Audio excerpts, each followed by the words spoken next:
अस्सलाम वालेकुम viewers, welcome to our YouTube channel. मैं हूं समन गुल और मेरे साथ मौजूद है नादिया मिर्जा। एक दफा फिर आप लोगों के सामने हाजिर है नए सवालात के साथ। अस्सलाम वालेकुम मैम। बिल्कुल ठीक है, अल्लाह का शुक्र। आप ठीक है? जी बिल्कुल। आप आज ठीक भी लग रही हैं और आप आज अच्छी भी लग रही हैं। Thank you ma'am. Ma'am start करें? श्योर। मैम फैसलाबाद जलसे में इमरान खान ने आर्मी चीफ की तैनाती के हवाले से बात की थी और पेशावर जलसे में उन्होंने इस चीज की वजाहत भी कर दी थी। तो इस पर DGISPR ने अपना रद्द अमल भी दिया था और कहा था कि फौज में गम गुस्सा है। तो ये बात काबिल कबूल है, वजाहत ये काबिल कबूल है? देखिए, मैं आपको याद होगा जिस दिन फैसलाबाद जलसा हुआ है उस दिन जब हमने एक व्लॉग किया था तो हमने ये बात की थी कि ये जो खान साहब जो आज गुस्से में थे और जो एक जारहाना इनिंग खेली थी, इसके पीछे क्या था? इसके पीछे वो मुलाकात थी जो एक अहम तरीन मुलाकात हुई थी और उस मुलाकात का आउटकम कुछ नहीं निकला था। मतलब खान साहब की जो बातें थी या खान साहब जो बातें मनवाना चाहते थे या दूसरी साइड जो बातें खान साहब से मनवाना चाहती थी, खान साहब उसको मानने से इनकार कर दिया था। तो बहरहाल कोई आउटकम नहीं निकला। वो कहते ना, नतीजा खेज साबित नहीं हुई, जिसकी वजह से खान साहब को गुस्सा था और वो गुस्सा खान साहब का इस तरह से निकला। अच्छा, खान साहब ने हमने उस दिन जो हमारा प्रोग्राम भी था तो जॉन न्यूज का जो प्रोग्राम था उसमें भी तमाम लोगों की राय थी कि खान साहब को ये बात नहीं करनी चाहिए थी। मतलब ये एक ऐसा सेंसिटिव इशू है जो जलसों में नहीं होना चाहिए था और उसका रद्दअमल हमें पता था कि आएगा। मतलब ये लोग कहते हैं ना कि खान साहब के गले पड़ेगी ये बात, जैसे खान साहब ने एक मजिस्ट्रेट वाली बात की थी तो यहाँ पे भी गले पड़ी और उसका हमने देखा कि उन पे मुकदमा चलाने की बातें भी होने लगी। ISPR की तरफ से भी इसका रद्दअमल आ गया। अच्छा, आपने बात की जो पेशावर में फिर उन्होंने उसकी वजाहत की। देखिए, पेशावर में उन्होंने वजाहत की, लेकिन उस वजाहत से पहले बावजूद इसके कि कैमरा की पाबंदी खत्म हो चुकी थी, खान साहब का जलसा कहीं किसी टेलीविजन चैनल पे, न्यूज चैनल्स पे नहीं दिखाया गया। यूट्यूब लिंक्स डाउन कर दिए। तो मुझे समझ में ये नहीं आ रहा था, मैंने इस पे ट्वीट भी की थी कि कौन, खान साहब ने वजाहत दी लेकिन कौन चाहता है कि खान साहब की ये वजाहत किसी के सामने ना जाए। मतलब आप एक चीज गलत करें और मैं कहूँ कि नहीं जी मैंने गलत नहीं किया, वो तो यूं था, हो सकता है समझने में गलती हो, ये समझा गलत, लेकिन मेरी वजाहत आप चलने ना दें। तो ये तो मतलब एक कहते हैं ना कि एक अजीब सा टॉम एंड जेरी कार्टून देखते थे बचपन में, तो हमारे ना टॉम एंड जेरी हो रहा है बेसिकली कि जी कभी किसी का वार पड़ जाता है तो कभी किसी का वार पड़ जाता है, कभी वो उसके मुंह से निवाला छीन लेता है तो कभी वो उसके मुंह से निवाला छीन लेता है। तो मैं ये तो नहीं कहूंगी कि उनकी वजाहत को तस्लीम किया, भाई जब वजाहत आपने चलने ही नहीं दी गई तो इससे क्या मतलब है कि उनकी किसी कोई वजाहत काबिल कबूल है ही नहीं। और इस वक्त जो है, देखिए खान साहब ने बड़ा कैटेगोरिकली कहा कि मैंने इस कॉन्टेक्स्ट में बात की थी, मेरिट पे चीजें होनी चाहिए और फिर उन्होंने कहा मेरी फौज है और मेरी अदलिया है और ये सारा निजाम, लेकिन फिर वही वाली बात है कि जिसने चलने नहीं दी तो वो वजाहत कबूल क्या करेगा। समझ आ रही है आपकी बात? बिल्कुल अच्छी तरह समझ आ रही है ना? बड़ी अच्छी तरह की अच्छी चीजों के साथ आपकी ग्रूमिंग हो रही है वैसे, है ना? और बहुत अच्छे कमेंट्स भी मिलते हैं कि नादिया जो है बहुत अच्छा टीच कर रही है मुझे। तो टीच क्या कर रही हूँ, हम भी सीख रहे हैं, हम किसी से सीख रहे हैं, आप किसी से सीख रही है बस। मैम नेक्स्ट क्वेश्चन ये कि खान साहब के हर गुजरते दिन के साथ बड़ी मकबूलियत है और वो अपने हर जलसे में यही मुतालबा करते हैं कि इलेक्शन जो है वो जल्द से जल्द करवाए जाएं। तो क्या इनके जो इनका मुतालबा है मुतलका हलकों में तस्लीम किया जाएगा? देखिए, मसला ये है कि मुतालिका हलकों को मुतालिका, अब आप समझदार होती जा रही है, ठीक है? तो जो मुतालिका हलके हैं, मैं एक वर्ड आ रहा है लेकिन मैं बोल नहीं सकती, फिर मसले हो जाएंगे। तो मतलब टेंशन अब इतनी वहां पर होगी। मतलब वो कहते हैं ना कि एक हलक में समटाइम आपके निवाला फंस जाता है ना, वो कहते हैं ना निगलने का ना उगलने का। तो खान साहब जो है ना वो हलक निवाला नहीं फंसता, मेरी तस्वीर कर दिया करो, हड्डी फंसती है, हलक में हड्डी फंसती है जो ना निगलने की होती है और ना उगलने की होती है। तो खान साहब जो है वो मुताल्लिका हलकों की, जब मैं हुकूमती हलकों की बात कर रही हूँ, पता नहीं आप क्या समझ ले, कोई क्या समझ ले, तो उनके हलक की हड्डी बन चुके हैं जो ना निकले जा रहे हैं ना उगले जा रहे हैं। खान साहब का 1 पॉइंट एजेंडा है कि साफ और शफाफ इलेक्शन हो और अर्ली इलेक्शन हो। अच्छा, काफी हद तक इस बात को माना गया, ये मैं आपको बड़ा सीरियस नोट एक खबर भी दे रही हूँ कि काफी हद तक इस बात को माना गया, लेकिन वो उसको कई चीजों से मशरूत रखा गया। खान साहब उसको मानने को तैयार नहीं है और खान साहब की शराइत इससे कुछ हटकर है, लेकिन वहां से जो मशरूत रख के एक ऑफर खान साहब को दी गई है, फिलहाल खान साहब के लिए वो काबिल कबूल नहीं है। तो अगर वो गैर मशरूत ऑफर होती तो वो शायद काबिल कबूल होती, लेकिन इस वक्त कहा यह जा रहा है आपको नवंबर की, मुझे नहीं पता कि अभी आप नई आई हैं सहाफत में, तो आपको नवंबर की अहमियत का अंदाजा है या नहीं है? आपकी मुस्कुराहट बता रही है कि आपको अंदाजा है, क्योंकि आजकल तो बच्चे बच्चे को अंदाजा है, तो आप तो काफी दिन हो गए तो आपको भी शायद अंदाजा है। तो बहरहाल जो नवंबर की अहमियत को करार दिया जा रहा था वो बड़ी करीब भी आ गई है, और उसी को लेकर खान साहब ने फैसलाबाद जलसे में भी बात की है।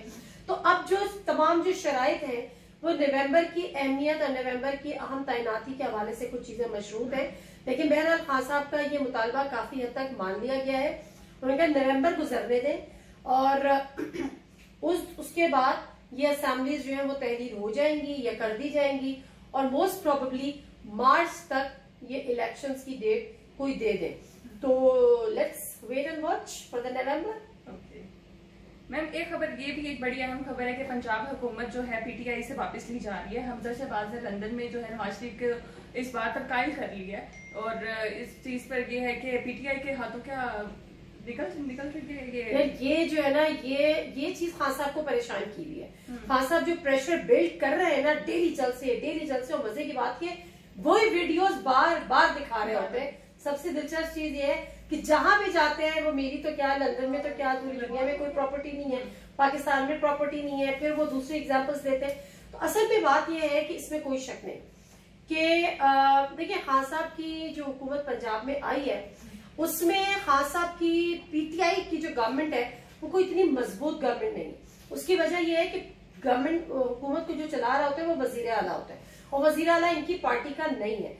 अभी हालिया जो हमने स्टेटमेंट्स देखे हैं खासतौर पर खान साहब की तकरीर के बाद, वो पीटीआई के लिए इतने हौसला अफजा नहीं है। एक जगह पर ये पूछा गया था खान साहब से, बल्कि खान साहब ने जब यूट्यूबर्स को बुलाया था तो हमारे प्रोड्यूसर है जमीर, वो भी उसमें थे, उन्होंने मुझे आके बाद में ये बात भी बताई कि खान साहब से ये पूछा गया कि जी पंजाब हुकूमत में ये हो रहा है, पंजाब में आपकी हुकूमत है, आप 25 मई वालों के खिलाफ कोई कार्रवाई नहीं कर रहे। तो उन्होंने कहा कि जी पंजाब में हमारी इतनी हुकूमत है कि बस वहां पर हमजा शहबाज नहीं है। मतलब खान साहब को पंजाब की जो गवर्नमेंट है उससे कोई खास उम्मीद नहीं है, और खान साहब को बहुत ज्यादा खुश नहीं है, बस वो मुतमईन है कि पंजाब में कम से कम शरीफ लोग, शरीफ खानदान नहीं है, और पंजाब की हुकूमत से उनकी इतनी उम्मीदें भी वाबस्ता नहीं है। तो पंजाब में अगर आगे पीछे कोई होता है, क्योंकि हमजा शहबाज ने नवाज शरीफ को जब लंदन गए थे उन्होंने कहा कि जी एक मौका और दें, हम ये इनसे वापस छीनेंगे। और ये जब एक मौका देना होता है ना, और फिर जब किसी को एक्टिव करना होता है तो जरदारी साहब से बेहतर तो कोई प्लेयर होता नहीं है। तो जरदारी साहब बड़े एक्टिव नजर आ रहे हैं। एग्जैक्टली वो इसीलिए एक्टिव हैं, बेसिकली खबरें आप तक भी पहुंच रही हैं। तो जो जरदारी साहब है वो दोबारा से एक्टिव हो गए, और जरदारी साहब जोड़ तोड़ के माहिर हैं। अब सैलाब जरदान से डॉलर्स भी तो आ रहे हैं, अब तो पैसे की और भी कोई कमी नहीं है। तो लोग यही तो सवाल कर रहे हैं कि वहां आपने अरबों में खरीद लिया, यहाँ आप कहते हैं वफाक हुकूमत दे, गैर मुल्की इदारे हुकूमत दे। खैर ये एक अलग सब्जेक्ट है, तो पेट तो नहीं भरता ना, जिसको हविस हो जाती है और जो मुंह को लग जाता है ना खून, पैसे भी इस तरह खून का होता है तो वो पे छुटता नहीं है। तो बहरहाल उनके पास बहुत वाफिर मुकदार में अब पैसा है, वो दोबारा से नोटाक्रेसी पे जाएंगे, दोबारा से लोगों को खरीदने की कोशिश करेंगे, और दोबारा से ये चीज हो सकती है, एंड मुमकिन है। और खान साहब को इसका अंदाजा है। खान साहब इससे पहले कि पंजाब हुकूमत आगे पीछे हो, पंजाब हुकूमत देखिए, पंजाब एक बहुत बड़ी एक जीत होती है और बड़ी स्ट्रेंथ होती है, जिसके बाद भी पंजाब हुकूमत होती है, पाकिस्तान का सबसे बड़ा सूबा है। तो उस लिहाज से खान साहब इतने खुश उम्मीद नहीं है कि जी पंजाब हमारे हाथ से नहीं जाएगा। उनको लगता है कि अगर खान साहब ने, जरदारी साहब ने इस दफा कुछ किया तो उनके हाथ से जा सकता है। तो खान साहब इसलिए प्रेशर बिल्ड और भी ज्यादा कर रहे हैं कि इससे पहले कि पंजाब हुकूमत इधर उधर हो, हमारी जो शराइत है उस पर घुटने टेक दिए जाए और एक नए इलेक्शन हो जाए। अच्छा देखिए, अब नवाज शरीफ साहब की वापसी के हवाले से खबरें थी कि नवाज शरीफ साहब सितंबर में, आपको क्या लगता है कि नवाज शरीफ वापस आएंगे? देखिए नवाज शरीफ साहब को वापस तो आना था, क्योंकि जो उनका वहां का वीजा था वो एक्सपायर हो गया था, वो वहां से उनको एक्सटेंड नहीं हो रहा था। लेकिन अभी जो इत्तलात है, नवाज शरीफ साहब को असल में नवाज शरीफ साहब चाहते थे कि यहाँ पे कुछ सेटलमेंट हो अदालतों से, सेटलमेंट इन सेंस के जो नाअहली थी वो 5 साल के लिए हो जाए, तो फिर मैं वापस आऊं ताकि मुझे जेल ना जाना पड़े। असल से मसला ये है कि नवाज शरीफ साहब लीडरी तो करना चाहते हैं, जेल नहीं जाना चाहते हैं, मुसीबतें बर्दाश्त नहीं करना चाहते हैं। मुसीबतों के लिए उन्होंने पूरी अपनी एक फौज रखी हुई है जो बर्दाश्त करे। तो ये कहीं से जो क्लीन चिट है या ये जो उम्मीद है ये नवाज शरीफ साहब को नहीं है कि वो आएंगे तो वो जेल ना जाए, वो आएंगे तो जेल जाएंगे, इसलिए फिलहाल उनका प्रोग्राम पोस्टपोन हो गया है, वो नहीं आ रहे फिलहाल। हाँ, अलबत्ता मरियम नवाज साहिबा के हवाले से है, क्योंकि उन्होंने एक और दरख्वास्त दी है, पहले भी दी थी कि जी मुझे मेरा पासपोर्ट वापस करो, तो मैंने लंदन जाना है। तो अभी एक दफा फिर है, अब कल लाहौर हाई कोर्ट में एक बेंच बैठेगा, इस हवाले से फैसला करेगा कि जी वो उनको पासपोर्ट वापस कर दिया। और जिस दिन पासपोर्ट मिलता है ये लोग तीर की तरह निकल लेते हैं, इनका पता भी नहीं होता। हमजा शहबाज भी ऐसी निकली है, जिस दिन हुकूमत से गायब हुए निकल लिए। शहबाज शरीफ साहब जेल से आए, उन्होंने निकलने की कर ली, FIA ने उनको एयरपोर्ट पे रोका। तो बहरहाल इस वक्त जो है हौसला अफजा नहीं है पंजाब के हवाले से खबरें, स्पेशली जब पंजाब की वजारत आला PTI की हुकूमत होने के बावजूद वजारत आला PTI के पास ना हो तो। समझ आया? Thank you so much.